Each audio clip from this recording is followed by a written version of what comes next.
1 யோவான் 4ஆம் அதிகாரம் என்று சொல்வது is the great subject of the love. அந்த அன்பை பற்றிதான ஒரு முக்கியமான ஒரு பொருளை வைத்து தான் அந்த 4ஆம் அதிகாரம் இருக்கிறது. That's okay. அதை நீங்கள் முதலிருந்து அந்த யோவான் சுவிசேஷத்தை படித்து வந்தால் கூட அவர் அன்பைத்தான் உயர்த்தி அவர் பேசுவார். நிருபத்திலேயும் அதை அன்பைத்தான் உயர்த்தி சொல்கிறார். அவருக்கு யோவானுக்கு பெயர் என்னவென்று சொன்னால் அன்பின் சீசன் என்று பெயர். அவருடைய பெயர் என்ன? அன்பின் சீசன். அது ஏனென்றால் he loved Jesus more. இயேசுவை அதிகமாக நேசித்தவர். எப்படி தேவன் ஒருவரும் கண்டதில்லை, ஆனால் அவரை ஒரே ஒருவர் கண்டார். யார் அது? ஆண்டவராயே இயேசு. அவர் எப்படி கண்டார் அறிந்தார் என்பதை எதை வைத்து சொல்வார்? அவருடைய மடியில் இந்த செல்லப்பிள்ளை என்று அங்கே எழுதப்பட்டிருக்கிறது. அவர் தேவன் எப்படி இயேசு எப்படி இருந்தாராம்? அவர் மடியில் இருந்த செல்லப்பிள்ளை. ஆகவே அவர் தேவனாய்த்தான் இருந்தார். ஆனால் பூமியிலே வந்த பிறகு அவருக்கு என்ன பெயர் உண்டானது? இப்படி உங்களுக்கு கொஞ்சம் நல்ல இடம் வசதியாக இருக்கிறது, நல்ல வசதியாக உட்கார்ந்து கொள்ளுங்கள், நல்ல அது எல்லாவற்றிலையுமே ஒரு ஒழுங்கும் கிரமம் இருக்க வேண்டும் என்று நாங்கள் எங்களுடைய சபையிலே கற்றுக் கொடுப்போம். அது 10 பேராயினால் அங்கே ஒருவர், இங்கே 2 பேர், ஒருவர் என்று இல்லாமல் முதலில் 3 பேராய் உட்காருங்கள், அல்லது 5 பேராய் உட்காரு என்று சொல்லுவோம். ஏனென்றால் அதில் ஒழுங்கு என்று எழுதியிருக்கிறது. 5000 பேருக்கு ஆண்டவர் உணவை போஷித்தார். எப்படி உணவை போஷித்தார்? 5000 பேருக்கு கொடுத்தார். எப்படி கொடுத்தார்? 50 பேரை நினைச்சிட்டார், உட்கார வைத்து கொடுத்தார் அல்லவோ. அதுதான் ஒழுங்கு. அவர் எப்பயுமே எப்படி தான் இருப்பார். எதை செய்தாலும் 1 Corinthians 14 வாசிக்கிறோம், எதை செய்தாலும் ஒழுங்கும் கிரகமாய் செய்ய வேண்டும் என்று சொல்வார். Discipline and order. ஒழுங்கு என்று சொல்வது ஒரு டிசிப்ளின் இருக்க வேண்டும். That's it. பின் ஆர்டர். ஒரு ஆர்டர்லி என்று சொன்னால் இந்த அந்த வரிசைப்படி இருப்பதை ஆர்டர்லி என்று பெயர். That's correct. அதுபோன்று நாம் இருக்க பழக வேண்டும். ஒரு வலிவு பையன் உட்காந்து எதை வரைந்து கொண்டு இருக்கிறான். அப்படி இருப்பதை விட பக்கத்தில் ஒருவர் உட்கார்ந்திருந்தால் கொஞ்சம் தெய்வ பயத்தோடு அவர் அமர்ந்திருப்பார். நாம் தான் தனி காட்டு ராஜா என்று அவர் இருந்து விடக்கூடாது தானே. கொஞ்சம் ஒட்டி வாருங்கள், நீங்களும் வாருங்கள் அண்ணா, நீங்கள் அவனோட பக்கத்தில் உட்காருங்கள், நீங்களும் அப்படி இப்படி கொஞ்சம் ஒரு டிசிப்ளினோடு வந்து உட்காந்து பழகி பாருங்களேன். அது ஒரு மகிழ்ச்சியாக இருக்கும். ஏன் இப்பொழுது நீங்கள் சபையிலே பழகிறது தான், வீட்டிலே போனாலும் சகோதரிகள் பாத்திரங்கள் எல்லாம் வரிசையை அடுக்கி வைக்க வேண்டும் என்ற ஒரு எண்ணம் உண்டாகும். புத்தகங்கள் எல்லாம் பையன்களுக்கு வரிசையை அதை அடுக்கி வைத்திருக்க வேண்டும் என்ற எண்ணம் உண்டாகும். எல்லாவற்றிலுமே எப்படி இருக்கும்? ஒரு டிசிப்ளின் அண்ட் ஆர்டர். உங்களை பார்த்த உடனே யாராவது ஒரு வெளியிருந்து பார்த்தார் என்றால், வெளியே இடத்திலே பார்க்கும் பொழுது ஹி மஸ்ட் பி கிறிஸ்டியன். அவன் யாராக இருக்க வேண்டும்? கிறிஸ்தவனாக இருக்க வேண்டும். என்னிடத்தில் ஒருவர் வந்து கேட்டார். உன்னிடத்தில் 2-3 தடவை கேட்டிருக்கிறார்கள் சிலர். I suppose you are a Christian என்று கேட்டார்கள். எஸ் என்று சொன்னேன். அப்படி நோ என்று கேட்டேன். எப்படி நீ அறிவீர் என்று சொன்ன பொழுது, த வே யூ பிஹேவ், நீங்கள் எப்படி பிஹேவ் என்று பார்த்தேன். அதை பார்த்தவுடனே நான் விளங்கி கொண்டேன், நீங்கள் யார் என்று அறிந்து கொண்டேன், கிறிஸ்தவர் என்று அறிந்து கொண்டேன். அதுபோல் தெர் இஸ் எ வே, அது ஒரு நல்ல ஒரு பழக்கம் உண்டு. என்ன பழக்கம்? Discipline and order. ஒழுங்கும், சொல்லுங்கள், ஒழுங்கும் கிரமமாய் அதை செய்யப்படுது. சாப்பிட்டு முடித்து விட்டு எல்லோரும் சாப்பிட்டு முடித்த பிறகு இடத்தை எப்படி ஆண்டவர் கிளீன் பண்ண சொன்னார் தெரியுமா? 5000 பேர் சாப்பிட்டு முடித்த பிறகு எப்படி கிளீன் பண்ண சொன்னார்? விழுந்த துணிக்கையெல்லாம் மெனிசிங்கள் பொறுக்குங்கள் என்று சொன்னார். அந்த மலைக்கு அவர் தொடர்ந்து வரப்போவதில்லை. ஆனால் அடுத்து யாராவது அந்த மலைக்கு வருகிறவர்களுக்கு அந்த விழுந்த துணிக்கையெல்லாம் எறும்பு ஒட்டி அப்படியே எறும்பு அரித்து போயிருந்தால் அது நல்லாவா இருக்கும்? ஆக அடுத்து வருகிறவர்களுக்கு நன்றாக இருக்க வேண்டும் என்பதற்காக அதை கிளீன் பண்ணி அதை வையுங்கள் என்று அதை அவர் சொன்னார். அப்படி அவர் செய்தார்களா? எஸ். அவர் அனைத்தையும் அந்த துணிக்கையெல்லாம் பொறுக்கினார்கள். 12 கொடி நிறைய துணிக்கைகள் இருந்தது. அப்படியே போட்டுவிட்டு அவர்கள் வரவில்லை. எஸ். எல்லாவற்றையும் டிசிப்ளின் செய்வதற்கு நாட்கள் செல்ல பழகிக்கொள்ள வேண்டும். அங்கே வாசலை நீ நுழையும் பொழுது ஒரு 10-20 சப்பல் அங்கிட்டும் இங்கிட்டும் சிதறி கிடக்கிறது. அதை கூட ஒரு சகோதரர் என்ன செய்ய வேண்டும்? அரடே என்னுடைய சபையில் இப்படி கிடக்கிறதை ஜோடி ஜோடியாக பார்த்து கொஞ்சம் ஓரமாக அடுக்கி வைத்தால் அது எப்படி இருக்கும்? Discipline and order. யாரோ இந்த விடுதல் தீவில் உள்ள ஒரு கத்தோலிக்க ஒரு குடும்பம் வருகிறது என்று வைத்துக் கொள்ளுங்களேன். என்ன இப்படி கிடக்கிறது, நம்ம கத்தோலிக்க சபையில் கூட என்ன செய்ய மாட்டோம், இப்படி வைத்திருக்க மாட்டோமே, இங்கே பாரு கன்றாவே வைத்திருக்கிறார்கள் என்று இருந்து இந்த சபைக்கு போய் வந்தோமே என்று என்ன செய்யவிடக்கூடாது. நீங்கள் செப்பல் போட்டிருக்கிற முறையை பார்த்து என்ன செய்யவிடக்கூடாது, திரும்பி அவர்கள் போய்விடக்கூடாது. ஏனென்றால் இந்த discipline order also a part of Christianity. கிறிஸ்தவத்திலே இந்த ஒழுங்கும் கிரமம் நம்மோடு சேர்ந்தது தான். அதன் அனித்தியமான உலகப் பொருள் என்று நாம் எண்ணி விடக்கூடாது. இயேசு என்ன சொன்னால் தெரியுமா? அனித்தியமான உலகப் பொருளில் உண்மையாக விட்டால் நித்தியமானதை உங்களுக்கு யார் நம்பி கொடுப்பாரோ, ஆண்டவர் கொடுப்பாரோ? இவன் அனித்தியமானதையே இப்படி ஒழுங்காய் சரியில்லை என்றால் இவனுக்கு போய் நித்தியத்தை கொடுத்தால் என்னவாகும் என்று யோசிப்பார். இயேசு மலை பிரசங்கத்திலே அதை அவர் சொன்னார். நாய்களுக்கு என்ன கொடுக்காதீர்கள், நல்லதை கொடுக்காதீர்கள், பரிசுத்தமானதை நாய்களுக்கு கொடுக்காதீர்கள்.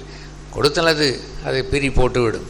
அல்லது முத்துக்களை கொண்டு போய் எங்கே யாருக்கு கொட்டாதீர்கள், பன்றிகளுக்கு போய் கொடுக்காதீர்கள், அதற்கு அது வேல்யூ ஒன்றும் தெரிவதில்லை என்று ஆண்டவர் சொன்னார். ஆகவே we are Christian என்று மாத்திரமல்ல, we are the disciple of Jesus. இயேசுனுடைய சீசலாக இருக்கிறபடினாலே நாம் அவரிடத்தில் கற்றுக்கொண்டு வாழ்கின்ற வாழ்க்கை. சீசன் என்றால் என்னவென்று அர்த்தம்? சீசன் என்றால் மாணாக்கன் என்று சாதாரண வைத்துக் கொள்ளுங்களேன். மாணாக்கன் என்றால் என்ன அர்த்தம்? கற்றுக்கொள்வோம். என்ன செய்கிறவன்?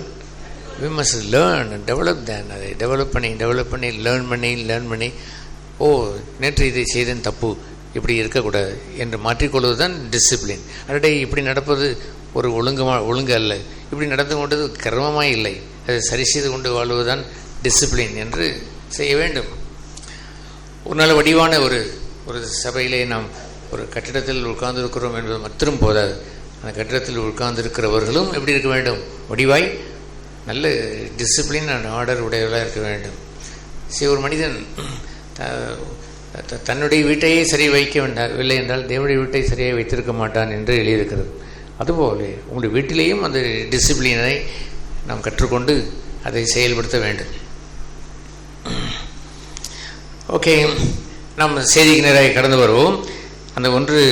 அந்த யோவான் 4ஆம் அதிகாரம் என்று சொல்வது அது அன்பினுடைய செய்தியினுடைய முழு வடிவம்.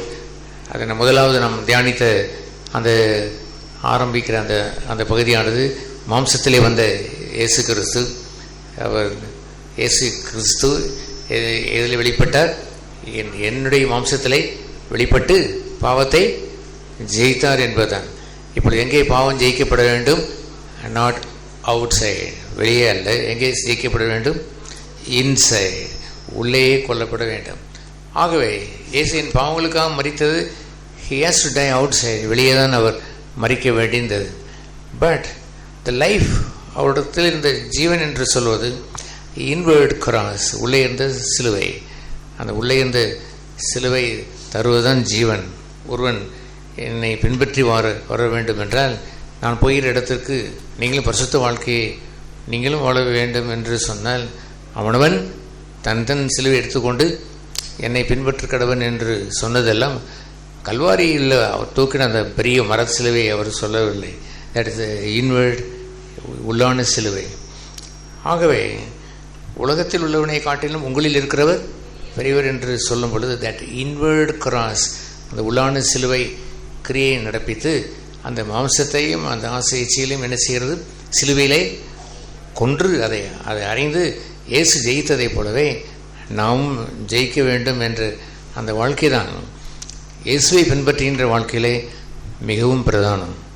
மற்றபடி எல்லோரும் சாதாரணமாக எடுத்துக்கொள்வதெல்லாம் அவர் மூலம் வருகின்ற பாவ மன்னிப்பு இருந்தால் போதும் என்று எண்ணிக்கொண்டு இருப்பார்கள். அது அல்ல. நீங்கள் இயேசு கிறிஸ்துவின் இரத்தத்தினாலே கழுவப்பட்டவர்களாக இருந்தால் அவரை குருவாக ஏற்றுக்கொண்டு அவர் சொல்லுகிறபடி என்ன செய்ய வேண்டும்? சீசர்களுக்கு அந்த மரியாள் சொன்ன அதே வார்த்தை தான். மரியாள் என்ன சொன்னார்கள்? அந்த வேலைக்காரர்களை பார்த்து அவர் என்ன சொல்லுகிறாரோ அதன்படி செய்யுங்கள் என்பதுதான். அதுதான் புதிய உடன்படிக்கையை நாம் இயேசுவை பெற்றுக்கொண்டதனுடைய பாக்கியம். ஹி டீச்சர்ஸ், நமக்கு அவர் போதிக்கிறார், உயிருள்ளவராக இருந்து போதிக்கிறார். நமக்குள்ளே வாசம் செய்யும்படி பரிசுத்த ஆவியானவரை தந்து சகல சத்தியத்திற்குள்ளும் நடத்துகிறார். உலகத்தில் உள்ளவனை வெளியே உள்ள பரிசுத்தத்தை காட்டிலும் நமக்கு உள்ளே இருந்து பரிசுத்தத்தை காட்டுகிறவர் மிகவும் பெரியவர். ஏனென்றால் that overcomes the world, உலகத்தை அது ஜெயித்துவிடும். அப்படித்தான் இயேசு இந்த லோகத்தை, சாத்தானை, பாவத்தை அவர் ஜெயித்து வாழ்ந்தார். ஆகவே உங்களுக்குள் இருக்கிறவர் என்று வருகிற அந்த பகுதியானது உங்களுக்குள் இருக்கக்கூடிய அசுசிகளை எல்லாம், அந்த இந்த இன்னர் லைஃப், உள்ளான வாழ்க்கையில் இருக்கக்கூடிய அந்த அருவருப்பைகளை எல்லாம் அந்த சிலுவையிலே நீங்கள் டெய்லி தினசரி எடுத்து வருகிற சிலுவையிலே அதை அறைந்து, அந்த மாம்சத்தை அறைந்து ஜெயித்து வாழ வேண்டும். எப்படி அவர் சொல்வதற்கு ஆரம்பிக்கிறார்? அந்த 1 யோவான் 4ஆம் அதிகாரத்திலே பிரியமானவர்களே என்று சொல்லி ஆரம்பிக்கிறார். அவர் இந்த செய்தி அறியாதவர்களுக்கு கூட அவர்கள் தேவனுடைய பிள்ளைகளாய் மாற வேண்டும் என்பதற்காக பிரியமானவர்களே என்று தான் அழைத்தார். உங்களை யாவரையும் பார்த்து அவர் எப்படி தான் அழைப்பார்? பிரியமானவர்களே என்று தான் அழைப்பார். எதற்கு பிரியமானவர்களே என்று அவர் அழைக்கிறார்? நீங்கள் இந்த இயேசுவிடத்தில் வந்துவிட்டபடினாலே யூ ஆர் எ பிலவட் என்று உங்களுக்கு பெயர். உங்களை ஆண்டவர் பிரியமானவர்களே என்று அழைக்கிற பாக்கியத்தை தொடர்ந்து அந்த செய்தியை கூறிவிட்டு அடுத்ததான ஒரு செய்தியை அவர் சொல்லும் பொழுதும் 4ஆம் வசனத்திலேயும் பிரியமானவர்களே என்று சொல்வதற்கு பதிலாக பிள்ளைகளே என்று அவர் குறிப்பிட்டார். அதை சொல்லி நீங்கள் பிள்ளைகளாய் மாறி, தேவனுடைய பிள்ளைகளாய் மாறி இந்த லோகத்தை ஜெயித்து உங்களுக்குள் இருக்கிற வாசம் செய்கிற பரிசுத்த ஆவியானவரை தரும் பொழுதும் இயேசு ஆண்டவர் என்ன சொன்னார்? வருவார், அவர் உங்களுக்குள் வாசம் செய்வார், உங்களுக்குள்ளது சகல சத்தியத்தையும் போதிப்பார் என்றுதான் அவர் சொல்லி வைத்தார். அவர் வெளியே வந்து போதிப்பார் என்று இல்லை. He will come inside you, abide in you. உங்களுக்குள் வந்து வாசம் செய்கிறவர். அவர் வந்து சகல சத்தியத்தையும் போதிப்பார். பாவத்தை குறித்தும் நியாய தீர்ப்பை குறித்தும் அதை என்ன செய்வார்? அவர் நீதியை குறித்தும் கண்டித்து உணர்த்துவார். இந்த உணர்த்துதலை நாம் பெற்றிருக்கிறோமே, அதுதான் ஜெயித்து வாழ்கிற ஒரு மனுஷனுடைய அடையாளம். அவன் என்ன உடையவனாய் இருப்பான்? உணர்த்துதலை உடையவனாய் இருப்பான். வெளியே ஒரு பாவம் செய்தவுடன் யாராவது ஒருவர் கண்டுபிடித்து என்ன இப்படி செய்கிறான் என்று பார்த்தவுடன் சிலர் உணர்வடைவார்கள். ஒரு கல்லனை கூட திருடிவிட்டு போய்கொண்டே தானே இருப்பான். ஒரு நாள் திடீரென்று பிடிவிட்டு விட்டான் என்று சொன்னால், ஐயோ நான் தப்பு செய்துவிட்டேன், ஐயோ சாரி என்று அவன் உணர்வடைவான். அதுவும் உணர்வு அவன் பரிசுத்த ஆவியானவர் உள்ளே இருக்கும் பொழுதே அந்த உணர்த்துகிறாரே, அந்த உணர்வடையும் பொழுதே அன்றைய இது வெசித்தனம், அன்றைய இது போட்டி, அன்றைய இது பொறாமை, இது வந்து கர்வம், இது ஆணவம், இது வந்து தேவனுக்கு பிரியமில்லாத கீழ்ப்படியாமை என்றெல்லாம் he knows that அவன் அறிந்திருப்பான். ஆகவே ஜெயம் எங்கே இருக்கிறது என்று சொல்கிறார்? எங்கே இருக்கிறது? நீங்கள் ஜெயித்தீர்கள். எப்படி? அவர்கள் உலகத்திற்குரியவர்கள், நீங்கள் தேவனுக்குரியவர்கள். ஆகையினால் உலகத்தில் உள்ளவனை காட்டிலும் உங்களுக்குள் இருக்கிறவர் பெரியவர் என்று அந்த ஜெயத்தை வைத்திருக்கிறபடினால் நீங்கள் ஜெயாளிகள் என்று அதை சொல்கிறார். ஹல்லேலூயா. தேவனை ஒரு மனுஷன் இருதயத்தில் வைத்திருப்பது என்பது வேறு. ஒரு மனுஷன் எத்தனையோ கோடி ரூபாயை அந்த லண்டன் பட்டணத்திற்கு போய் அந்த சூட்கேஸிலே விட்டு விட்டான் என்று எழுதியிருக்கிறது. வெளியே உள்ள சூட்கேஸிலிருந்து எத்தனையோ கோடி ரூபாய் இந்தியாவிலிருந்து போனவன் அதை விட்டு விட்டான் என்று பேப்பர்லேயே போடுகிறான். ஆனால் அந்த பணம் மறைவாய் இருதயத்திற்குள் இருந்தல் வைத்துக் கொள்ளுங்களேன். ஒரு உதாரணத்திற்கு அந்த 100 கோடி ரூபாயை இருதயத்திற்கு வைத்திருக்கிறேன் என்று சொன்னால் யாராவது திருட முடியுமா? நம்முடைய பரிசுத்தம் என்று சொல்வது வெளியே உள்ளது அல்ல. அது எங்கே வைத்திருக்க வேண்டும்? அந்த கோடி ரூபாயை போல் உள்ளே வைத்திருந்தால் உலகத்தில் உள்ளவனை காட்டிலும் உங்களுக்குள் இருக்கிறவர் யாரவர்? பெரியவர். அவர் ஜெயித்தார், நாமும் ஜெயம் பெறுவோம். ஏனென்றால் உள்ளே வைத்து வாழ்கிற ஒரு வாழ்க்கை. கிறிஸ்துவை உங்களுடைய இருதயத்திலே கொண்டு வாழ்வதை குறித்து எத்தனையோ வசனங்கள் இருக்கிறது. கிறிஸ்து உங்களுக்கு இருதயத்திலே வாசம் செய்வாராக என்று கொலோசையிலே அதை அவர் சொல்லுவார். நீங்கள் என்னிலே நிலைத்திருங்கள், அப்படின்னா நான் உங்களுக்குள் நிலைத்திருப்பேன் என்று அவர் சொன்னார். இட் இஸ் இன்சைடு கிரைஸ்ட், கிறிஸ்துவுக்கு உள் என்று சொல்வது. ஒரு கொடியானது செடியிலேயே அது ஒட்டப்பட்டு இருக்கிறதை போலவே அவருக்குள் நிலைத்திருக்கிற ஒரு வாழ்க்கை என்று சொல்வது இன்செப்பரபிள். அதை பிரிக்கவே முடியாது. அதை ஒட்டி கொண்டு வாழ்கின்ற ஒரு வாழ்க்கை. கிரைஸ்ட் இஸ் இன் யூ, உங்களுக்குள் அவர் இருக்கிறாரா? உங்களுக்குள் வாசம் செய்கிறாரா? உலகத்தில் இருப்பவனை காட்டிலும் உங்களுக்குள் இருக்கிறவர் என்று சொல்கிற அவரை பத்திரமாய் வைத்திருக்கிறீர்களா? உங்களுடைய பூஜை செய்கிற, அவரை வணங்குகிற, ஆராதிக்கிற தெய்வம் உங்களோடு தான் இருக்கிறாராம். ஹல்லேலூயா. அதுபோன்ற ஒரு பகுதியை தான் இயேசுவானவர் நமக்கு செய்து காட்டியது என்னவென்றால், உங்களை போன்ற மாம்சத்திலே அவர் வெளிப்பட்டு இயேசு கிறிஸ்துவாய் அவர் இந்த மாம்சத்திலே அவர் ஜெயம் பெற்றார். இந்த மாம்சத்திலே அவர் உடையவராய் வந்து என்னவென்று நாம் அறிக்கை செய்தோம். என் மாம்சத்திலே வந்தவர். யாருடைய மாம்சத்தில் வந்தவர்? என் மாம்சத்திலே வந்து என்னை போலவே பாவ மாம்சத்திலே வந்து பாவத்தை மாம்சத்திற்குள்ளாகவே ஆக்கணிக்குள்ளாக தீர்த்து, உள்ளேயே ஆக்கணிக்குள்ளாக தீர்த்து ஜெயம் கொடுத்தவர். பரிசுத்த ஆவியானவர் எதற்கு அருளப்பட்டிருக்கிறார்? இன்சைட், நமக்குள்ளேயே வாசம் செய்து ஜெயத்தை அவர் தருகிறார். நாட் எக்ஸ்டர்னல் திங், பெரிய காரியம், வெளியான காரியம் என்று அல்ல. இயேசு சொன்னார், நீங்கள் இருதயத்தில் சுத்தமாக இருந்தாலே வெளியே தானாகவே சுத்தமாகிவிடும். இருதயத்திலேயே ஒரு மனுஷன் ஒரு ஸ்ரீ சிவடு பார்ப்பதை விபச்சாரம் என்று கருதி இருந்தால் அவன் வெளியே போய் விபச்சாரம் செய்வானா? சொல்லுங்கள். உள்ளே பார்த்துட்டு சுத்தமாயிருங்கள், வெளியே தானாகவே என்ன செய்யும்? சுத்தமாகிவிடும். ஆட்டோமேட்டிக்காக சுத்தமாகிவிடும். நியாயப்பிரமாணத்தை அழிக்க வந்தேன் என்று சொன்னீர்களே, நான் நியாயப்பிரமாணத்தை அழிக்க வந்தேன், அதை நிறைவேற்ற வந்தேன்.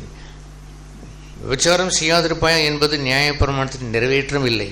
இது நிறைவேற்றம் என்று சொன்னால் இருதயத்திலேயே அந்த ஒரு பாலிய மோகம், ஒரு ஸ்திரியை இச்சிப்பது அங்கே இல்லை என்று சொன்னால் அதுதான் நிறைவேறுதல். நியாயப்பிரமாணம் எங்கே நிறைவேறுகிறது? வேரோடு பிடுங்கப்படுவது தான் அந்த நிறைவேறுதலை அவர் செய்வதற்காகவே நம் போன்ற மாம்சத்திலே வந்து அந்த சகதியிலே விழுந்து அவர் தன்னுடைய ஆவியிலே கிறிஸ்தனுடைய தெய்வத்தினுடைய ஆவியை உடையவராய், பிதாவின் ஆவியுடையவராய் இருந்து பத்திரமாய் பாதுகாத்து கடைசியிலே பிதாவை என் ஆவியும் இடத்தில் ஒப்படைக்கிறேன் என்று ஒப்படைத்த பொழுது களங்கமற்ற பரலோகத்திற்குரிய சொந்த மகனுடைய அதே ஆவியை பத்திரமாய் கொண்டு வந்து ஒப்பு கொடுத்தார். ஆகவே நாம் அனைவருமே தேவனுடைய பிள்ளைகளாய் மாறுகிற பகுதியைத்தான் அடுத்த பகுதியாக சொல்லுவார். பிள்ளைகளே என்று அவர் குறிப்பிடுகிறார். பிரியமானவர்களே என்று சொல்வதை நமக்கு சொந்தமாய் அதை மாற்றுவதற்காகவே அவர் என்னவென்று சொல்கிறார்? சில்ட்ரன், தேவனுடைய பிள்ளைகளே என்று அவர் கூறி, நீங்களும் ஜெயித்து வாழ்வீர்கள் என்று சொன்னால் தெய்வத்தின் பிள்ளைகளாய் இருக்க முடியும் என்று அவர் சொன்னார். இருப்பதிலே உள்ள ஒரு பெரிய பாக்கியம் என்று சொன்னார். அப்பா பிதாவே என்று சொல்கிற அந்த புத்திர சுவிகாரம் தான், பிள்ளையினுடைய அந்த சுவிகாரத்தினுடைய ஆவியை பெறுவதுதான். அப்பா பிதாவே என்றால் என்னவென்று அர்த்தம் தெரியுமா? வீட்டுக்கு போய் அப்பாவிடத்திலே போய் வாங்குவது என்பது வேறு. ஒரு கஷ்ட நேரத்திலே அவரிடத்தில் திரும்பி, அப்பா பிதாவே எனக்கு ஒரு வேதனை, எனக்கு ஒரு கஷ்டம், எனக்கு துயரம், எனக்கு உதவி செய்யும் என்று கேட்பது என்பது வேறு. அதுதான் நெருக்கமான அப்பா பிதாவே என்று சொல்லுகின்ற பிள்ளைகள். அதுபோன்ற பிள்ளைகளாய் நீங்கள் இருக்க வேண்டும் என்பதற்காகவே அவரோடு ஜெயம் பெற வேண்டும். எங்கே ஜெயம் பெற வேண்டும்? உலகத்தில் உள்ளவனை காட்டிலும் வெளியே உள்ளவனை காட்டிலும் உங்களுக்குள் இருப்பவர். எஸ், இந்த இடத்தில் ஆண்டவர் வந்து பார்த்து, நீங்கள் உலகத்தில் இருப்பவனிடம் மோசமாக இருப்பீர் என்று வைத்துக் கொள்ளுங்களேன். உலகத்தில் இருப்பவனும் வெசித்தனம் செய்கிறான், நீங்களும் வெசித்தனம் செய்கிறீர்கள், நீங்களும் விசாரம் செய்ய என்று இருக்கிறதை கண்டான் என்றால், உலகத்தில் உள்ளவனும் திருடுவான், நீங்களும் திருடுகள் இருப்பதை கண்டான் என்றால் அவர் மெச்சிக்கொள்வாரா? உங்களில் இருப்பவர் பெரியவர் என்று அவர் சொல்ல முடியுமா? நோ. சொல்லுவாரா?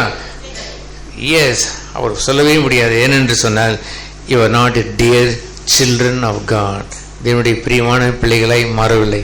ஆகவேதான் அவர் சொல்லுவார், பிள்ளைகளே நீங்கள் ஜெயித்தீர்கள் என்பதை அவர்களுக்கு நினைவு கூறுவார்.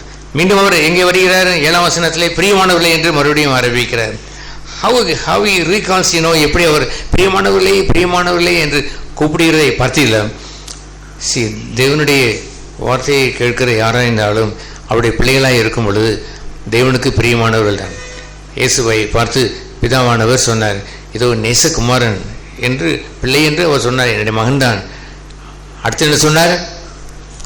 இவன் நேசகுமார், இவரில் நான், சொல்லுங்கள், இவரில் நான். எஸ், ஈனோக்கை குறித்து என்ன வாசிக்கிறோம்?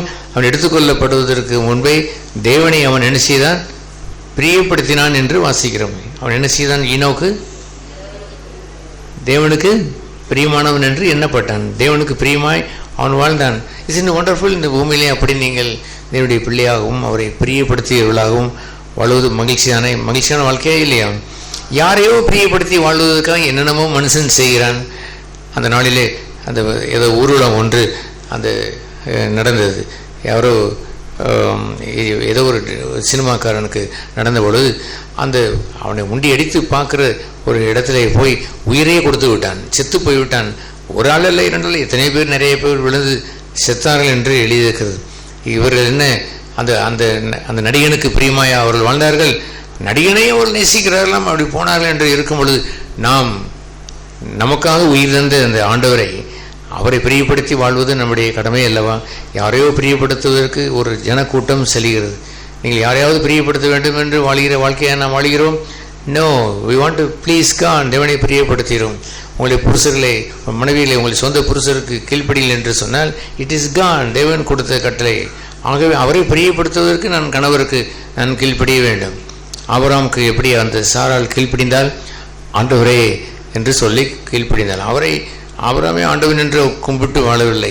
ஆபிரகாம் கீழ்ப்படிய வேண்டும் என்று சொல்லி ஆபிரகாம் மேலாக இருக்கக்கூடிய தேவனை பார்த்து அவர் சொன்ன கட்டளையை போலவே அவர் அதை ஏற்றுக்கொண்டு எப்படி அவள் கீழ்ப்படிந்தால், ஆண்டவனே என்று சொல்லி கீழ்ப்படிந்ததை போலதான். ஏனென்றால் வாண்ட் டு ப்ளீஸ் காட். சாராள் ஆண்டவருக்கு பிரியமானவர்களாக இருந்தால். ஆபிரகாம் விசுவாசன் தகப்பன் என்று எழுதியிருக்கிறது. அதைவிட இன்னும் அதிகமான ஒரு மகிழ்ச்சியான செய்தி என்னவென்று சொன்னால், நீங்கள் 1 பேதுரு அந்த 2ஆம் அதிகாரத்தில் நீங்கள் வாசிக்கும் பொழுது, நீங்கள் எதற்கும் அஞ்சாதவர்களாய் இருக்க வேண்டும் என்றால் அந்த நல்ல ஒரு விசுவாசத்தை வாழும்போது சாராளின் பிள்ளைகளாய் மாறுவீர்கள் என்று எழுதியிருக்கிறது. யாருடைய பிள்ளை? ஆபிரகாமுடைய புத்திரர்கள் என்று பெயர். ஒரு நரகத்தில் ஒருவன் நின்று கொண்டு வந்த பொழுது தகப்பனாயே ஆபிரகாமே என்று கூப்பிட்டான். விசுவாசனுடைய தகப்பனாய் அவன் இருந்ததை போலவே விசுவாசனுடைய தாயாகிய சாராளுக்கும் நீ யாராய் மாறிவிடு என்று சகோதரர்கள் இருக்கிறது. பிள்ளைகளாய் மாறுவீர்கள், விசுவாசத்தின் தாயாய் நீங்கள் மாறுவீர்கள். ஆபிரகாமுடைய அந்த தகப்பனாய ஆபிரகாம் என்று சொல்வது போலவே அந்த விசுவாசத்தின் தாயாகிய சாராள் என்றும் எழுதியிருக்கிறதே பாருங்கள். இதெல்லாம் நடந்ததற்கு காரணம் என்னவென்று சொன்னால், சாராள் தேவனை பிரியப்படுத்தினாள்.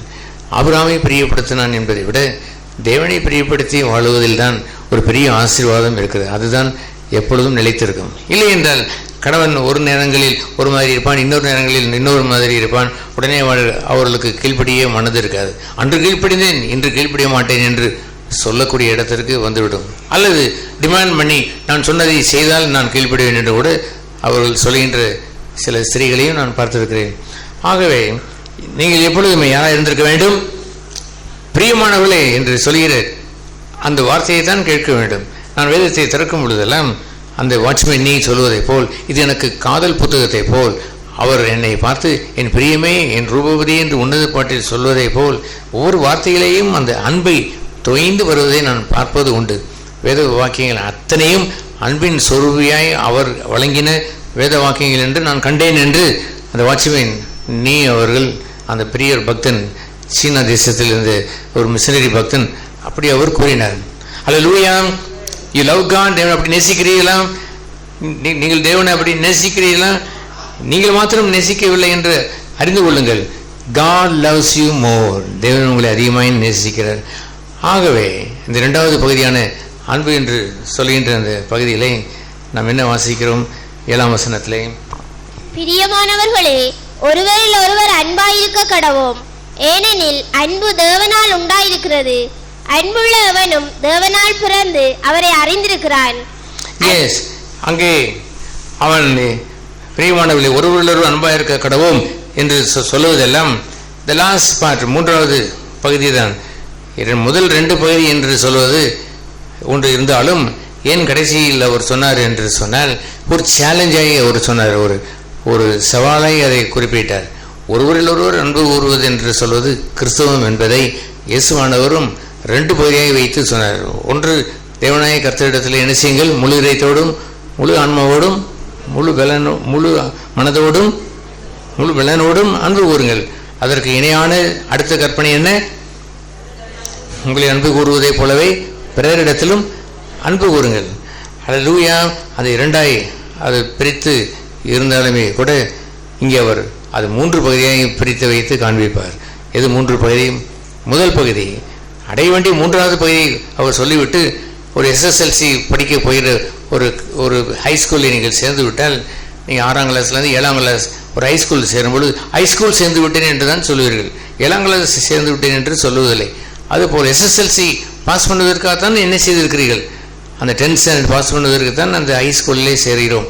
அதை வைத்துதான் அவர் சொல்கிறார், அவர் கோல், நம்முடைய லக்கு என்னவென்று சொன்னால் அந்த 3வது பகுதியாக ஒருவரை ஒருவர் நினைச்சீங்கள் அன்பு கூறுங்கள் என்று சொல்லுவதுதான். ஆனால் அதில் உள்ள சில சீக்கிரட்டை, சில ரகசியத்தை அவர் சொல்ல கொஞ்சம் வருகிறார். என்ன சொல்ல வருகிறார்? அன்பு யாரால் உண்டாயிருக்கிறது? தேவனால் உண்டாயிருக்கிறது. அன்புள்ள எவனும் யாரால் பிறந்திருக்கிறான்? தேவனால் பிறந்திருக்கிறான். அவரை அவன் அறிந்திருக்கிறான்.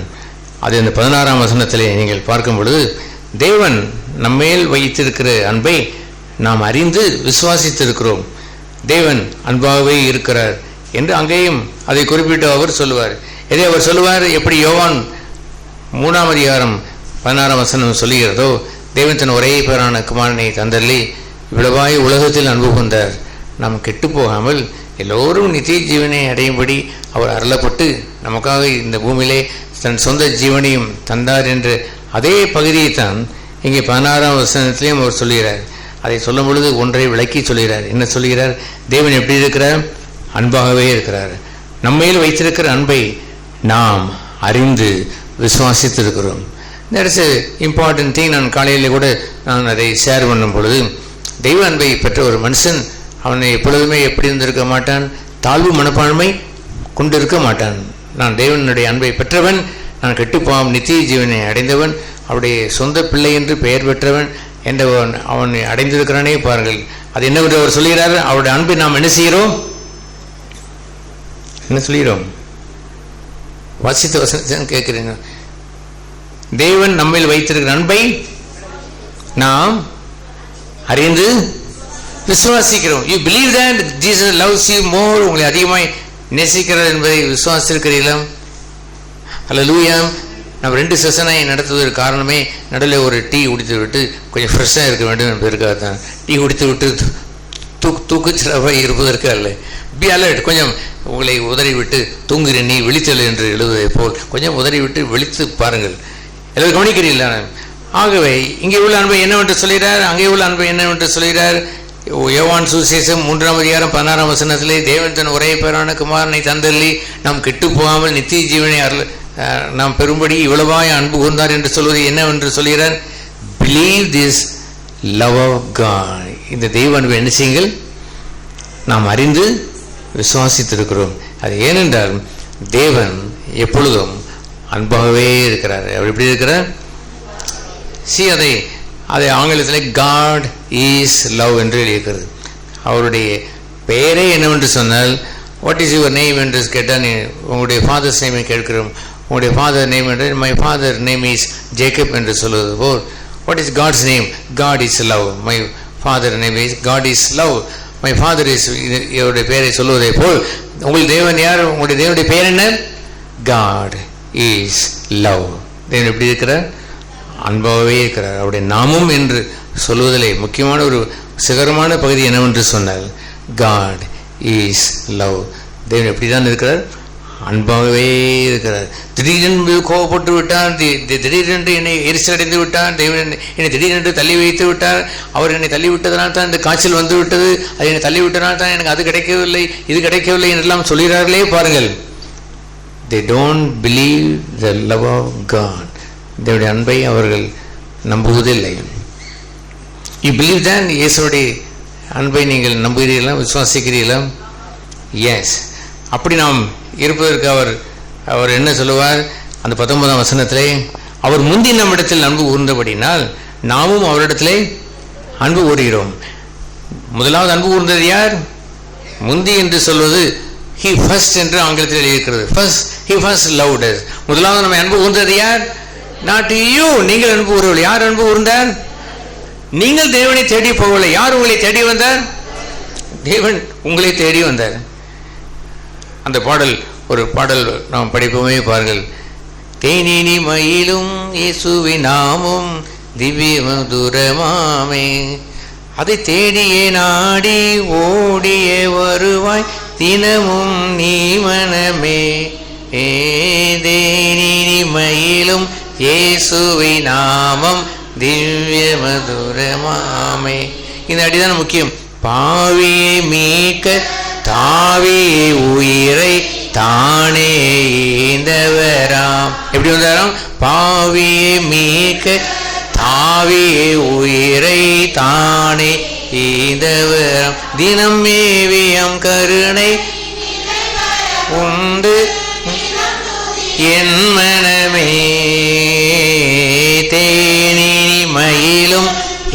இயேசுவே நாமம் திவ்ய மதுரமாமே. பரவாயில்லை, நீங்கள் கொஞ்சம் கூல்ட்ரிங்க் சாப்பிட்டீர்கள், காஃபி சாப்பிட்டீர்கள், அதை விட இப்பொழுது கொஞ்சம் தேனே நினைச்சிருக்கிறீர்கள். சாப்பிட்டு அப்படின்னாலும் கொஞ்சம் உற்சாகமாக இருக்கலாம் தானே. ஆகவே அவருடைய அன்பை நாம் எப்படி அறிந்திருக்கிறோம்? பாவி நாம் அன்பு கூறவில்லை, அவர் தான் அன்பு கூர்ந்தார். பிதா பார்த்து, மகனே, என் ஒரே பேரான மகனே, இந்த பூலோகத்தில் வாழ்கின்ற இந்த மானிடர்களுக்காக, கெட்டுப்போன இந்த மானிடர்களுக்காக உயிரை தர வேண்டும், ஒருவன் உயிரை தர வேண்டும், உன்னைத்தான் அனுப்ப போகிறேன் என்று சொன்னபொழுது, என்னங்க ஃபாதர், நான் பரலோகத்தில் இருக்கிறேன், நான் எவ்வளவு சந்தோஷமாக இருக்கிறேன், என்னை போய் இந்த முள்ளும் குறுக்கும் இருக்கிற இடத்தில், பாவம் நிறைந்த இடத்தில், தேவனை மறந்து போன ஜனங்கள் மத்தியில் எப்போ கோடிக்கணக்கான மக்கள், இவர்களுக்கெல்லாம் நான் மறிக்க வேண்டுமா, ஐயோ நான் பயமா இருக்கிறேன் என்று அவர் சொன்னார். அதெல்லாம் போய்த்தான் ஆக வேண்டும் என்று பிடிச்சு தள்ளி போடா என்று அவர் இயேசுவை அவர் தள்ளினார். போக வேண்டும் என்று சொன்னவளை அவர் என்ன சொன்னாராம்? பாவியை மீட்க தாவியை உயிரை தானே ஈந்தவராம். உங்களை அன்பு கூறுவதற்கு கஷ்டப்பாடுபட்டு அவர் அனுப்பி இருந்திருப்பார் என்று சொன்னால் அதை அன்பு என்று சொல்ல முடியுமா? தானாகவே நம்மை அன்பு கூறுகின்ற ஒரு இடம் இருக்கிறது, அதுதான் தெய்வ அன்பு. தெய்வ அன்பு நாம் எப்படி இருக்கிறோம் என்று பார்க்காமல், எவ்வளவு கேடு கெட்டவர்கள் என்று பார்க்காமல், எவ்வளவு கொலைகாரன், எவ்வளவு விபச்சாரக்காரன், எவ்வளவு கெட்டவன் என்று பார்க்காமல், உங்களை மீட்பதற்காக அந்த அன்பு என்ன செய்தது என்று சொன்னால், அந்த அன்பை விசுவாசிக்க வேண்டும். தானாகவே வந்து நம்மை அன்பு கூர்ந்தவர். ஆகவே அதை அவர் சொல்லி, முந்தி முதலாவது நம்மை அன்பு கூர்ந்தார் அவர் தான், நாம் அன்பு கூறவில்லை. நீங்கள் முந்தி அன்பு கூர்ந்தீர்கள் அவரை, நீங்கள் அன்பு கூர்ந்தீர்கள் சிஸ்டர். யார் அன்பு கூர்ந்தார்? தேவன் நம்மை அன்பு கூர்ந்தார். அவர் முந்தி he first loved me என்ற இந்த வார்த்தையானது பல ஆண்டுகளுக்கு முன்பு என் இருதயத்தில் ஆணி அடித்ததை போல் இருந்தது. அடடே, என்னை முதலாவது அன்பு கூர்ந்தவர் அல்லவோ என்று அதை என் உள்ளத்தில் ஏற்றுக்கொண்டு மனதாறு அந்த அன்பை நம்பினேன், விசுவாசித்தேன். நீ விசுவாசித்தால் கூடும் என்று சொன்னார். அவருடைய அன்பை நீங்கள் விசுவாசிக்கிறீர்களா? விசுவாசித்தால் கூடும், இல்லை என்றால் அவருடைய அன்பின் பாக்கியம் என்று சொல்வது எல்லோருக்கும் கிட்டுவதில்லை. நான் காலையிலே சொன்னதே போல் தாழ்வு மனப்பான்மை கூட உங்களால் ஜெயித்து விட இயலாது. எப்பொழுதுமே தாழ்வு மனப்பான்மையிலே வாழ்கின்ற மக்களைத்தானே எங்கு பார்க்கிறோம். அது ஏனென்று சொன்னால், அவர்கள் தேவனுடைய அன்பை அறியார்கள், என்னை முந்தி அன்பு கூர்ந்தவர் என்று அவர் அறியார்கள். அந்த அன்பை அறிந்து விசுவாசிக்கவில்லை. அது என்ன செய்யவில்லை? You should believe the love of God. தேவனுடைய அன்பை விசுவாசிக்கிறீர்களா? நான் உங்களை தான் கேட்கிறேன், தேவனுடைய அன்பை விசுவாசிக்கிறீர்களா? ஆம் என்றால் ஆம் என்று சொல்லுங்கள், இல்லை என்றால் இல்லை. இப்படியா? ஆம்தானா? Oh yes, very good. You should believe the love of God. ஆகவே அவர் என்ன சொல்கிறார்? அவர் முந்தைய நிலத்தில் அன்பு கூர்ந்தபடியால் நாமும் என்ன செய்கிறோம்? அவரிடத்திலே அன்பு கூறுகிறோம். How I can love God? நான் தேவனை எப்படி அன்பு கூற முடியும்? Since I believe he loved me, என்னை நேசித்தார் என்பதை விசுவாசித்தவன் எவனோ அவன்தான் he will love God, தேவனை நேசிப்பான். If you love me, keep my commandments என்று சொல்வது எல்லோருக்கும் சொல்ல மாட்டார், தன்னை நேசிப்பவனு தான் சொல்லுவார். You love me really? Yes Lord, you know that I love you. அப்படியானார் இதை செய் என்று பேதுருக்கு சொன்னாரே, அதுபோல் those who love God, தேவனை நேசிக்கிறவர்களுக்கு தான் இந்த வசனம் பொருந்தும். அவரை முந்தி நாம் அன்பு கூர்ந்தபடினாலே நாமும் அவர் என்ன செய்து விடுகிறோம்? அன்பு கூறுகிறோம். அவர் அன்பு கூர்ந்தபடினாலே கற்பனைகளை நாம் கைக்கொள்கிறோம். அதை அவருடைய கற்பனைகள் முழுவதும் இந்த கமாண்ட்மெண்ட்ஸ் ஆஃப் லவ், அன்பின் கற்பனையாய் அது மாறிவிட்டது. அன்பை தொகையிட்டு சொல்லுங்கள் என்று ஒரு வேதபாரன் கேட்ட பொழுது இயேசு என்ன சொன்னார்? உன் தேவனாய கர்த்தரிடத்திலே முழு இருதயத்தோடும் முழு அன்போடும் முழு பிடனும் அன்பு கூறுவாயாக, அதற்கு இணையாக ஒருவரே ஒரு அன்பு கூறுவாயாக என்று சொல்வதை எப்படி அதை குறிப்பிட்டவர் சொன்னார்? கட்டளைகள் என்று சொன்னார். முழு கட்டளையில் வேதத்தை முழுவதையும் தொகையிட்டு சொல்வதற்கு அன்பைத்தான் வைத்து சொன்னார். அன்பு கொண்டவன் தான், தேவனோடு அன்பு கொண்டவன் தான் அவரை முழு இதயமாய் நேசித்து விட முடியும். அந்த தேவன் நேசத்தை அவன் விசுவாசித்தவன் தான். அவர் என்னை முன்பு அன்பு கூர்ந்தார், இப்பொழுது நானும் அவரை அன்பு கூறுகிறேன் என்று அவன் சொல்லுவான். முந்தியவர் தி ஃபர்ஸ்ட், முதலாவது என்னிடத்தில் அவர் அன்பு கூர்ந்தபடியால் நானும் அவரிடத்திலே அன்பு கூறுகிறேன். உன் குடும்ப வாழ்க்கைக்கு கூட இது ரொம்பவும் முக்கியம். ஒரு கணவன் மனைவி என்று இருக்கும் பொழுது மனைவி உங்களை அன்பு கூறவில்லை என்று வைத்துக் கொள்ளுங்களேன். யூ ஃபர்ஸ்ட் லவ் ஹிம், நீங்கள் முதலாவது அன்பு காட்டுங்கள். நீ அன்பு காட்டினால் என்ன நடக்கும்? மனைவியும் என்ன செய்வாள்? அன்பு கூறுவாள். முந்தி அன்பு கூர்ந்தால் என்ன என்று எழுதியிருக்கிறது? நாமும் அவரிடத்தில் அன்பு கூறுகிறோம் என்று சொல்வதை போல், அல்லது உங்களுடைய உங்களுடைய கணவர் உங்களை அன்பு கூறவில்லை என்று வைத்துக் கொள்ளுங்களேன். You first love your husband. உங்களுடைய கணவரை யூ ஃபர்ஸ்ட் லவ் ஹிம். நீங்கள் தேவ அன்பை ருசித்திருக்கிறீர்கள் அல்லவா, தேவ அன்பை நீங்கள் விசுவாசிக்கிறீர்கள் அல்லவா, why not you love him first.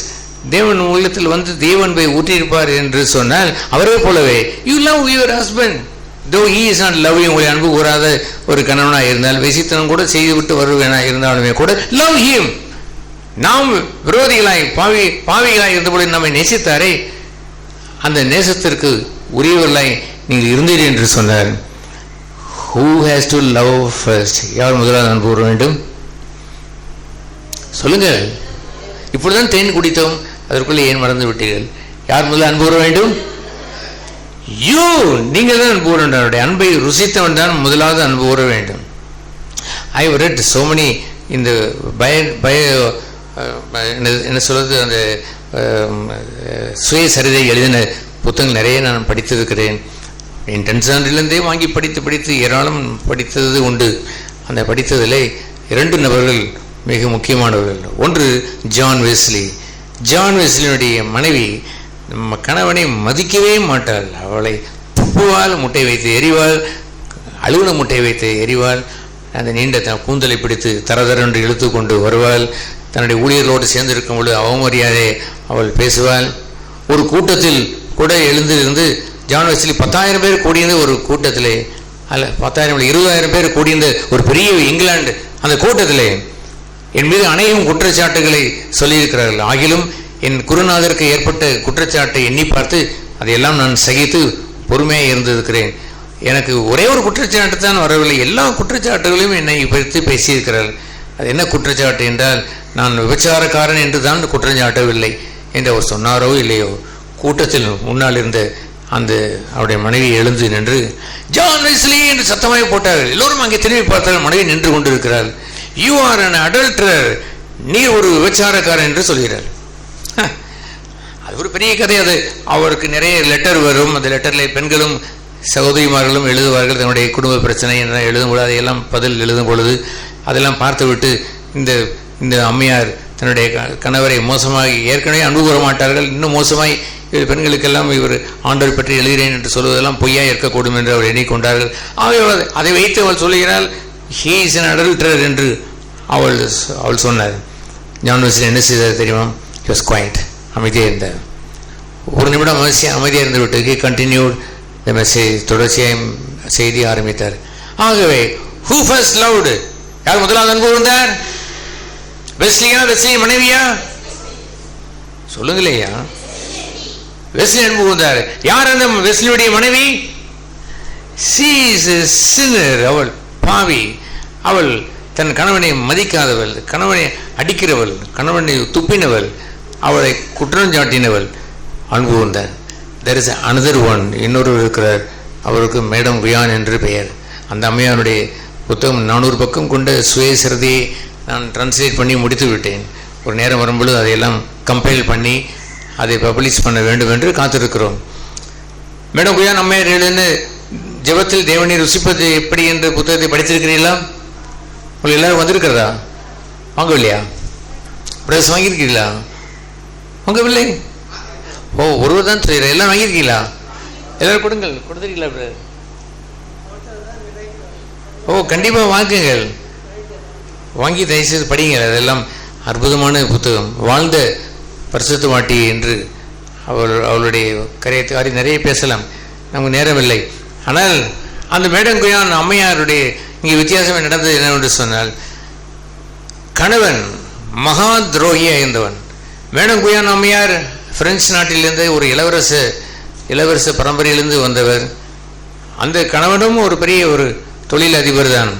அவர் பணக்காரராக இருந்தால், அவர் பணக்காரர் தான் இருந்தாலுமே கூட மேடம் குயானை துன்புறுத்தியவர், சொந்த மனைவிக்கு விரோதம் செய்தவர், சொந்த மனைவிக்கு வேலைக்காரர்களுக்கு முன்பாக அவமதித்தவர், தன்னுடைய மாமியார் தன்னுடைய அம்மா என்ன சொல்கிறார்களோ அதையெல்லாம் கேட்டுக்கொண்டு மனைவியை அடிக்கிறவர்.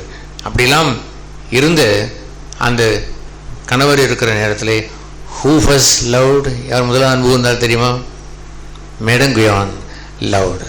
மேடம் குயான் அந்த கணவரை நேசித்தார். ஒரு சிறிய பிட்டு அளவு கூட கசப்பு உள்ளே வருவதற்கு அனுமதித்து விடவே இல்லை. நான் முதலில் சொன்னதை போல் அந்த 2வது உலக மகா யுத்தத்திலே கடல் நீரிலே அங்கே தூரமாக இருந்து தண்ணீருக்காக அங்கே தவித்து கொண்டிருந்த பொழுது பெரிய பெரிய பாட்டில் எல்லாம் அடைத்து நல்ல தண்ணீரை மிதக்க விட்டு சென்று அங்கே திறந்து பார்த்து நல்ல தண்ணீர் தான் இருந்தது. இயேசு கிறிஸ்துவின் ஆவியை பிதாவிடத்தில் ஒப்படைத்த பொழுது களங்கமற்று இருந்தது. அதுபோலவே இந்த மாம்சத்திலே வந்தாலும் களங்கமற்று வைத்திருந்தாரே, அதுபோல் அந்த அம்மையார் தன்னுடைய பரிசுத்தத்தை அன்பை இழக்கவே இல்லை. கசப்பும் வெறுப்பும் கொட்டி கிடந்த அந்த இடத்திலே தன்னுடைய அன்பை பத்திரமாய் வைத்து அதை விசுவாசித்து she loved first.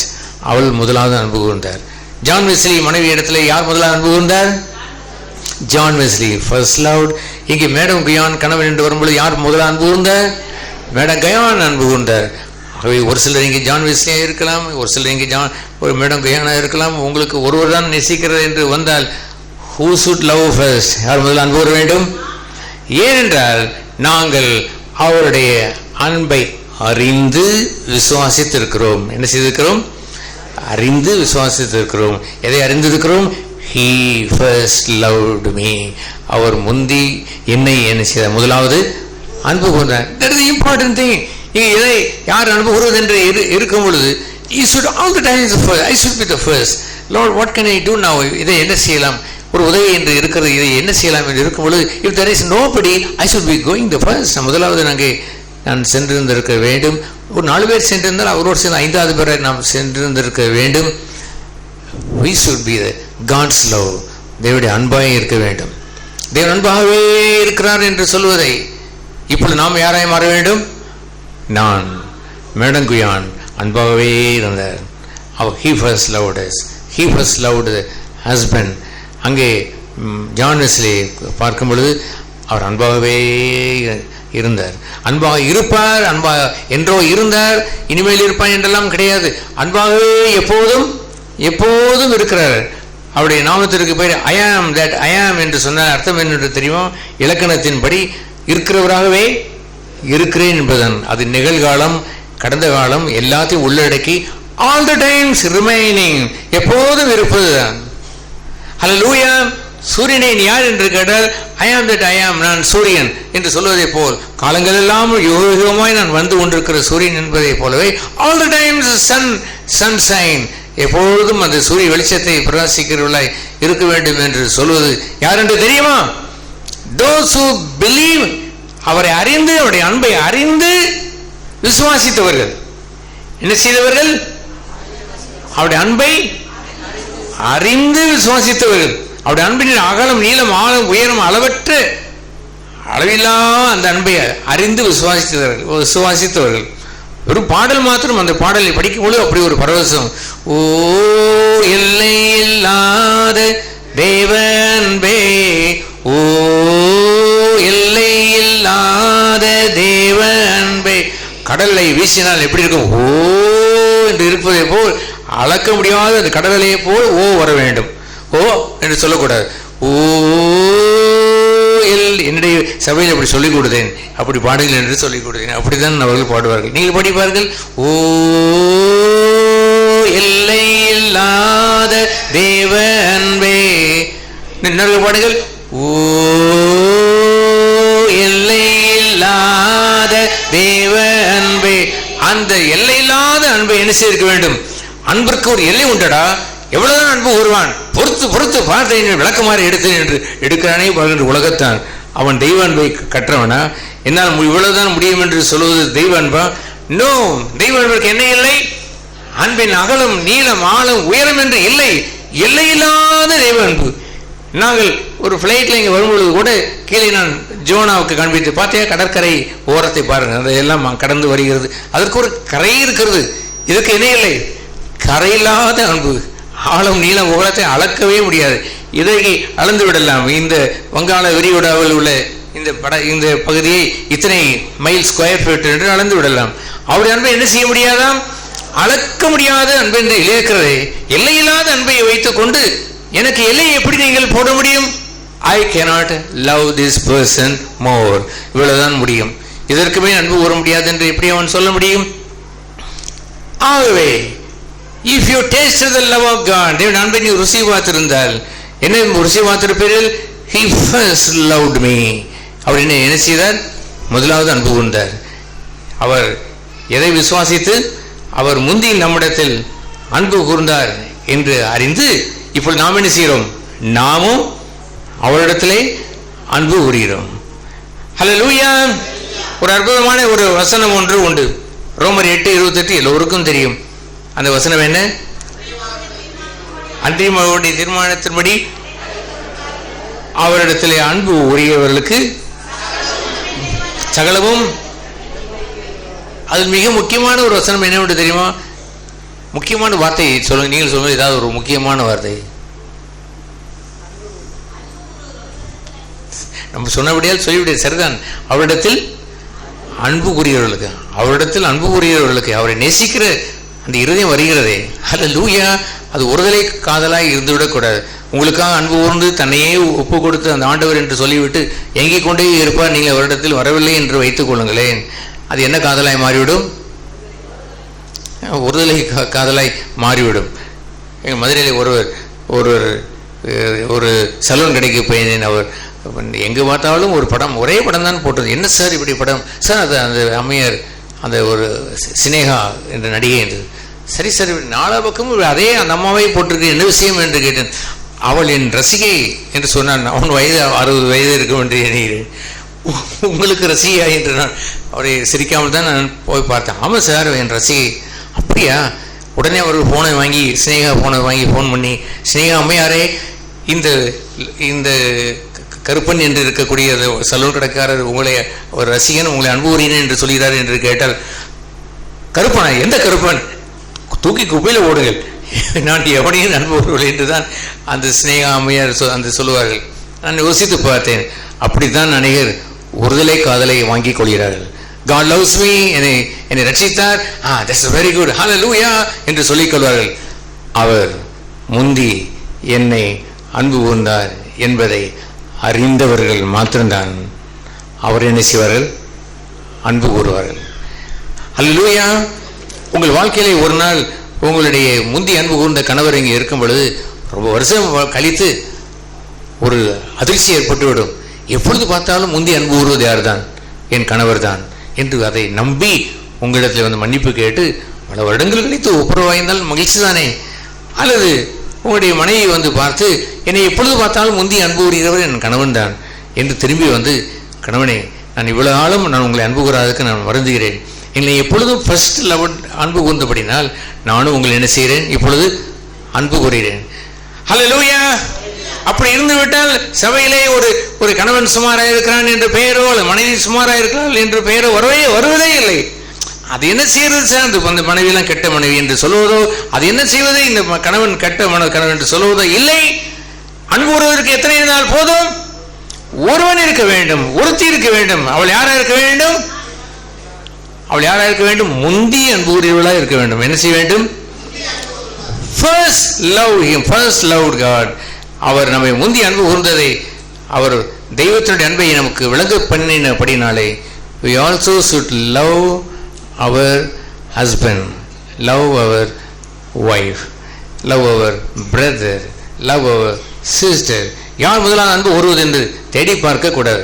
அவன் என்னை பயக்கிறான் என்று இருப்பதால் அதை உலகம் சொல்வதை தான் நான் பேசிக்கொண்டு இருப்போம் என்று சொன்னால், யூ cannot be Christian, ஒரு கிறிஸ்தவனாய் இருக்க இல்லாதை. அவன் என்ன செய்தான் என்று கேள்வியை கேட்டு பின்பு அன்பு கூறுவதற்கு நீங்கள் தானா வேண்டும்? இயேசு சொல்லவில்லையா?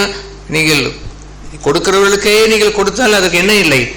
அன்பென்று இல்லை என்று அவர் சொன்னாரே. கொடுக்காதவர்களுக்கும் பயக்கிறவர்களுக்கும் அன்பு கூர்ந்து பாருங்கள், அதுதான் தெய்வ அன்பு என்று சொன்னார். ஹல்லேலூயா.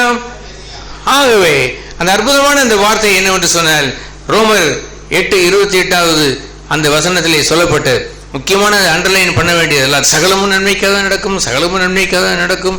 நான் ஏராளமான பிரிண்டிங் பண்ணுகிற பழக்கம் அந்த ஊழியத்தை நான் பெற்றிருந்தேன், இன்னும் செய்து கொண்டு தான் இருக்கிறேன். அதுபோன்று அந்த ஊழியத்தில் நிறைய இந்த கிறிஸ்தவ இந்த வெட்டிங் கார்ட்ஸ் எல்லாம் காஸ்ட்லியாய் பல கோடீஸ்வரர்களாக இருக்கிற பெரிய பெரிய விலையேறப்பட்ட அந்த இதெல்லாம் அடிப்பார்கள், பிரிண்ட் பண்ணுவார்கள். அதை அடிக்கடி அவர் போட்டுக்கொள்வது எல்லாம் சகலமும் எப்படி இருக்கிறது? நன்மைக்கு எதுவாக நடக்கிறது, சகலமும் நன்மைக்கு எதுவாக நடக்கிறது என்று போட்டுக்கொள்வார். மங்களகரமாய் போட்டுக்கொண்டார்களாம். நான் ஒரு முறை உட்கார்ந்து இருந்த பொழுது ஒரு பெரிய தனவான ஒரு பெரிய ஒரு டயட்டோ ஏதோ காரில் வந்து இறங்குகிறார், வந்து உட்காந்து என் மகளுக்கு கல்யாணம் சார், அதுக்கு எல்லாம் மேட்ரு இதுதான் அப்படின்னா வசனம் போட வேண்டுமே, ஏதாவது ஒரு வசனம் போடுங்க சார் அப்படின்ட்டு அவர் சும்மா வசனம் போடுவதெல்லாம் சும்மா தான் போடுவதற்கு ஏதாவது ஒரு வசனத்தை போட்டு தள்ளுங்களேன் என்று அவர் சொன்னார். சார் இப்பொழுது நான் ஒரு கதை அடித்தேன், சகலமும் நன்மைக்கு எதுவாக செய்கிறேன் இருக்கு, அருமையாக இருக்கிறதை போட்டு விடுங்கள் என்று அவர் சொல்லிவிட்டு போய்விட்டார். ஆனால் ரகசியம் என்னவென்றால் அவரிடத்திலே அன்பு ஊறுகிறவர்களுக்கு. யாரோடத்தில் அன்பு ஊறுவார்கள்? அவர் முந்தி என்னை அன்பு கூர்ந்தார் என்பதை அறிந்து விசுவாசித்தவர்கள். they love God. என்னை முந்தி அன்பு கூர்ந்தவரே என்று. கொஞ்சம் தாமதமாகி மனைவி திரும்புகிறாள், கொஞ்சம் தாமதமாகி புருஷன் திரும்புகிறான். எப்பொழுது பார்த்தாலும் ஃபர்ஸ்ட் லவ், முதலாவது திரும்புகிற அன்பை என் கணவன் தான். எப்பொழுது பார்த்தாலும் முதலாவது அன்பை காட்டுவதே என் மனைவி தான்.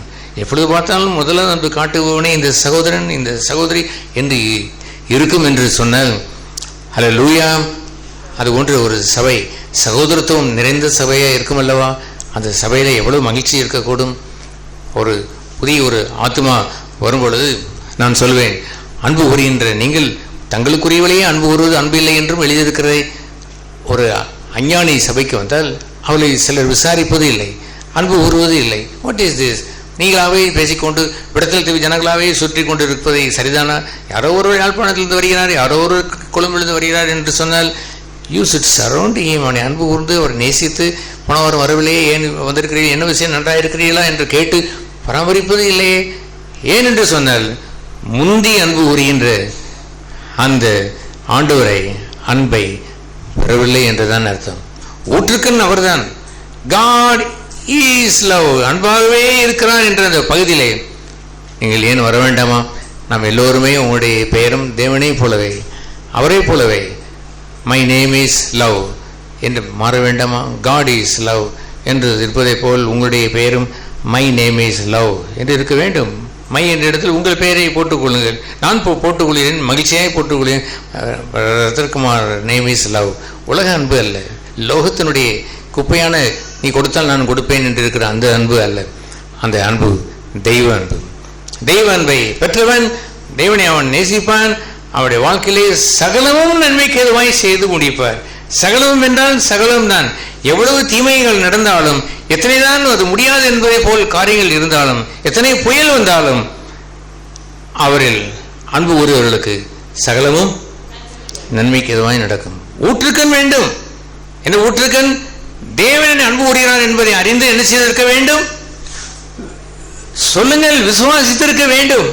சொல்லுங்கள், அதை அறிந்து என்ன செய்ய வேண்டும்? விசுவாசித்திருக்க வேண்டும். விசுவாசித்திருந்தால் முந்தியனை அவர் அன்பு கூர்ந்தபடினாலே அதை அறிந்து விசுவாசித்திருக்கிற தெய்வ அன்பை விசுவாசித்தவன் அவருடைய அன்பை சந்தேகிக்கவே மாட்டான். ஒருபோதும் சந்தேகிக்க மாட்டான். ஏன் இப்படி நடந்தது என்று கேட்க மாட்டான். அவர் அன்புள்ளவர். சகலத்தையும் எதையும் முடித்து விடுவார். நன்மைக்கு எதுவாகவே முடிப்பார். ஹல்லேலூயா. இந்த நாளிலும் நாம் கேட்ட வார்த்தைகளுக்காக ஆண்டவரை ஸ்தோத்தரிக்கிறேன்.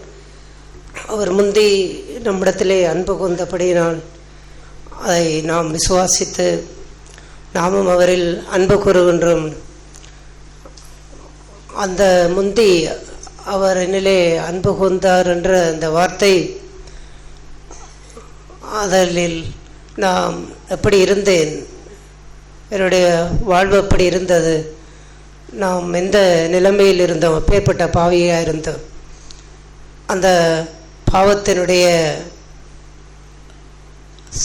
அகோரம் இல்லாவிட்டால் அந்த பாவத்தினுடைய வலிமை, நாம் நன்மை ஒன்றுமே வாசம் இல்லாத அப்பேற்பட்ட ஒரு மோசமான ஒரு கொடிய பாவியாக இருக்கும் பொழுது அவர் என்னை முந்தி என்னை தேடி வந்து என்னை அன்பு கொண்டார் என்று அந்த வாழ்வை நாம் சிந்திக்கும் பொழுதுதான் தெய்வ அன்பை உண்மையாய் நாம் அதை உணர்ந்து கொள்ள முடியும். என் பாவங்களை மன்னித்தார் என்று சாதாரணமாய் சும்மா சொல்லிவிட்டு வாயாலே இயேசு என் பாவங்களெல்லாம் மன்னித்தார் என்று சொல்லிவிட்டு போவது, இயேசு என் பாவம் மன்னிப்புக்காய் அவர் மனம் திரும்பி ஞானஸ்தானத்துக்கு ஊடாக அவர் என்னுடைய பாவங்கள் எல்லாம் மன்னித்து விட்டார் என்று அதையெல்லாம் அவ்வாறு சாதாரணமாய் சொல்லிவிட்டு பாவத்தை சாதாரணமாய் எடுத்துக்கொள்ளுகிறவர்களோ, இல்லாவிட்டால் கல்வாரி சிலுவையினுடைய இரத்தத்தை, அதனுடைய விலையேறப்பெற்ற அந்த இரத்தத்தை சாதாரணமாய் எடுத்துக்கொள்ளுகிறவர்களுக்கெல்லாம் பாவ மன்னிப்பு எல்லாம் எப்போவுமே அது அவர்களுக்கு ஒரு சாதாரண விஷயத்தை போல தான் இருக்கும். பாவம் செய்வார்கள், மன்னிப்பு கேட்பார்கள், பாவம் செய்வார்கள், மன்னிப்பு கேட்பார்கள். எல்லாம் ஒரு துயரம், துக்கம் என்பது அவருடைய இருதயத்தின் ஆழத்திலே இருக்காது. அவருடைய கண்களிலே கண்ணீர் கூட வராது. அந்த ஆயக்காரன் தூரத்திலே நின்று மார்பிலே அடித்தான். அந்த அளவுக்கு அவன் தன்னுடைய இழிவான, தன்னுடைய பாவத்தினுடைய அந்த நிர்பந்த நிலையை அந்த அளவுக்கு அவர் உணர்ந்தார். அப்போஸ்தலனாகிய பவுல் சொல்லும்போது, நிர்பந்தமான மனுஷன் ஒரு நன்மை கூட என்னிடத்திலே வாசமில்லை, நான் முன்னே கொடுமைக்காரனும் துன்பப்படுத்துகிறவனும் தூசிக்கிறவனும், அதை அவர் பரிசுத்தமாக்கி அவர் ஆண்டவருடைய இரத்தத்தினாலே கழுவப்பட்டு அவரை பின்பற்றுகின்ற வாழ்க்கையிலே கூட அதை அவர் இடைக்கிடையிலே அவர் தன்னை குறித்து சொல்லும் பொழுதெல்லாம் அதை அவர் ஞாபகப்படுத்த அதையெல்லாம் எடுத்து காட்டுவார். நான் முன்னே தூசிக்கிறவனாயிருந்தேன், துன்பப்படுத்துகிறவன், இவ்வாறெல்லாம் இருந்து என்னை ஆண்டவராய் இயேசு கிறிஸ்து அவர் என்னை ரட்சித்தார்.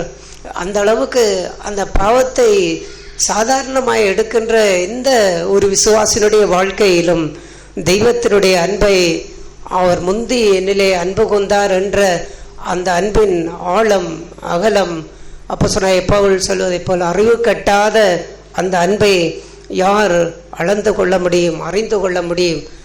அந்த அறிவு கட்டாத அன்பு எந்த அளவுக்கு அவர் என்னை அன்பு கொண்டார் என்பதை கூட, அதை கூட அதனுடைய ஆழத்தை கூட வாழ்க்கையிலே சரியாக கண்டுகொள்ளாமல் இயேசு என் பாவத்தை மன்னித்து விட்டார் என்று ஒரு வாயாலை அறிக்கையிட்டு, ஒரு வாயாலை சொல்லி, அதையெல்லாம் ஒரு மனதிலே ஒரு மன திருப்தியை போல வைத்துக்கொண்டு வாழ்கின்றவன் நொறுங்குண்டவனாய் இருக்க முடியாது. ஒரு அப்பளத்தை ஒரு எண்ணெயிலே போட்டுவிட்டு கையில் எடுத்து அப்படியே கசக்கினால் அப்படியே நொறுங்கி தூள் தூளாய் போவதை போல தெய்வ அன்பினாலே நொறுக்கப்பட்ட மனுஷன் யாராக இருக்கும் என்றால், தான் எந்த அளவுக்கு அவர் தன்னை முந்தி அன்பு கூற ஆரம்பிக்கும் போது தான் எப்படிப்பட்ட ஒரு இழிவான நிலையிலே தான் இருந்தேன், எப்படிப்பட்ட ஒரு இழிவான நிலையிலிருந்து ஆண்டவர் என்னை ரட்சித்தார் என்கின்ற அந்த வாழ்வு அவர்களுக்குள்ளே அப்படிப்பட்ட ஒரு துக்கத்தையும் துயரத்தையும் கொடுக்குமானால், அவன் எப்போதுமே அவனுடைய சமூகத்துக்கு முன்பாக வரும்போதெல்லாம் தன்னுடைய மார்பிலே அடித்து, தேவனே பாவியாகி என் மேல் கிருபையாயிரும், நான் எவ்வளவேனும் தகுதி இல்லாதவன், எவ்வளவேனும் நான் அபாத்திரமான பாவி, நமக்கு முன்பாய் நிற்க நான் அபாத்திரமானவன், என் மேல் கிருபையாயிரும் என்று அவனுடைய இருதயத்தில் மார்பிலே அவன் கதறி அடித்து தெய்வத்திற்கு முன்பாக அவன் ஒரு நொறுங்குண்ட மனுஷனாய் இருப்பான்.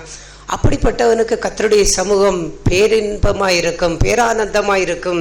இங்கே உட்கார்ந்து இருக்கின்றவர்கள் கூட எத்தனை பேருக்கு தெய்வ சமூகம் அது பேரானந்தமாக இருக்கின்றது. தெய்வத்தை அன்பு கூறுகிறவனுக்குத்தான் அவருடைய சமூகத்திலே அமருவதும் பேரின்பமாக இருக்கும். அவ்வாறு அந்த தெய்வத்தை அன்பு கூறாதவனுக்கு எப்பேரா அந்த நேரம் முடியும், எப்பேரா இந்த கூட்டம் முடியும், எப்பேரா இதெல்லாம் முடியும், வெளியே போகலாம் என்று இப்படியே கஷ்டப்பட்டு இப்படியே உட்கார்ந்திருப்பதை போல இதிலே ஒரு மேன்மை என்று சொல்லுவதற்கு ஒன்றும் இல்லை. ஏனென்றால் அந்த தெய்வ அன்பின் ஆழத்தை வாழ்விலே அதை முந்தி அவர் என்னை அன்பு கொண்டார் என்றால், அந்த முந்தி நான் எப்படி இருந்தேன், நான் எப்படிப்பட்டவனாய் இருக்கின்றேன், எப்படிப்பட்டவனாய் இருந்த என்னை ஆண்டவர் ரட்சித்தார், இன்றைக்கு நான் எப்படிப்பட்டவனாய் இருக்கின்றேன், இன்றைக்கும் அவர் என்னை எப்படி அன்பு கூந்துகின்றிருக்கின்றார், அதையெல்லாம் வாழ்க்கையிலே இருதயத்திலே அந்த துக்கம் துயரம் அதெல்லாம் நம்மை அமிழ்த்தும் பொழுதுதான் அவர் என்னை அன்பு கூர்ந்த அந்த அன்பிற்கு நான் அவரை அன்பு கூர்ந்து நாம் அவரை நேசிக்க முடியும், நாம் அவரை தேட முடியும். நம்முடைய பாவங்களை நம்முடைய வாழ்க்கையிலே சாதாரணமாய் எடுக்காதபடிக்கு அதை மகா பெரிய ஆழியிலே போய் நாம் விழுந்து அமிழ்ந்து கண்டு போவதை போல அப்படியே ஆண்டவர் நம்மை தூக்கி எடுத்து நம்மை ரட்சிக்கின்ற அந்த வாழ்வை போல அவ்வாறு நம்முடைய எல்லா சூழ்நிலைகளிலும் நாம் தெய்வத்தினுடைய அன்பை அவ்வாறு நாம் நோக்கி பார்க்க ஆரம்பிக்கும் பொழுதெல்லாம் நாம் அவரை அன்பு கூர்ந்து அவரை தேடுகின்ற வாழ்வுக்குள்ளாய் நாம் கட்டப்பட முடியும். அந்த வாழ்விலே கர்த்தர் நம்மை வழிநடத்த